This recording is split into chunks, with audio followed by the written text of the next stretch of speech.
सोन्यासारखी जमीन, हा कसलं पीक आलंय, पाण्याचा टाक नाही त्या जिमनीला, बोंबलत फिरतय. काय बारकं तर हाय म्हणून देऊ कानपाडी का काय करू ग बाई, याला कधी कळायचं.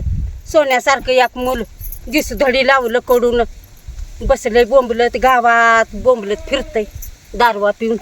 येऊ त्याला आता, त्याचं नरडच दाबती बाई. आता कावा आलाय मला, जाती बाई. मी तर लक्ष देतो माझं, कवा सोन्यावानी मुली येईल तवा काय तर कळेल. कामावर गेलो ना, त्या किरणची गाडी घेऊन आलेली काल. कामावर जाणार आहे. मग याड लागले का बाबा, करून खायचं तुला म्हणजे हाप्पा पायताना हाणल की नाही गेल्या. ए लगा ग बसाय तुम्ही, मला टेन्शन आले. लगा तुला कसलं टेन्शन? कसलं टेन्शन म्हणजे ते पैसे घे म्हणला नाहीस का तू? मग घे म्हणून म्हणलं काय घेतलेच काय? मग घेतलं नाही का ती? ते अंगले ते आले, काय आले अंगले ते? दिल्या 10,000 रुपये आणि ते म्हणतोय 2.5 लाख रुपये दिल्या. काय सांगतोय? मग याडा बिडा दाखल का काय? आणि त्याला सांगा घरात गेल्यावर सकाळपारी इकडे परत येऊन उदा अर्पण मला. ए लगा म्हणजे कळतं इधर दागारला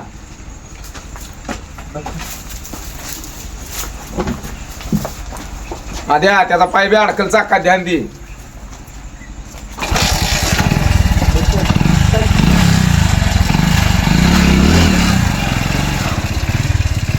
ए सगळा दारा रे.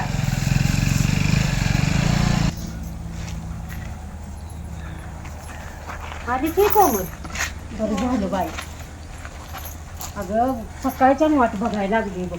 सकाळपासून वाट बघत बसले, ते तर कोण सुद्धा घ्यायला आलं नाही की मला. नाही नाही, आणि बापूही कोण नाही. कोणच आलं नाही, तर मी लय उशीर वाट बघत होती. होय, मग चालत आलीस काय? होय, आले हळूहळू चालत. बरं असू दे, ती बॅग तुझ्या घरात. आता आम्ही बापराव सोबत होतो, त्यानं म्हातारीकडून त्याच्या 500 रुपये घेऊन आलाय घरात खायला नाही म्हणून चिकन. तुम्ही काय त्याच्या कचाट्यात गाऊ नका, तो पेऱ्याला असणार आता. नाहीतर 2.5चं 5 लाख होते बघा.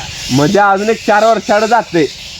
पैसे थोडं मी काय घेणार नाही, मग कारण मी एकदम दिले. आता मी बी कोणाकडे तर आणलं असतेलं किंवा माझ्या काय कमाईचं असतेलं काय बी असतेलं, पण मी एकदम दिले म्हटलं मी एकदम घेणार का? थोडं 5 आणि 10,000 देऊन मला काय ही गोयाचं त्या पैशाचं? अरे उठ की उठ, दिवस मावळला. उठ. पैसे पायतानात आहेत की पैसे? पायतान बघितलं, तोंड ना तोंड सडकी जा उठून. हा, अरे तुझं मडक गेलं, तुझं चांगलं कडू. हा, तबा डब गुन्हाने जा, नाही डबऱ्यातच घालीन तुला. काय डबरं तर थोडं काढायला लागेल का कडूला? हा, ताटी मोडली ही जी कडूची. आज पप्पा गेला तुझा चरायला.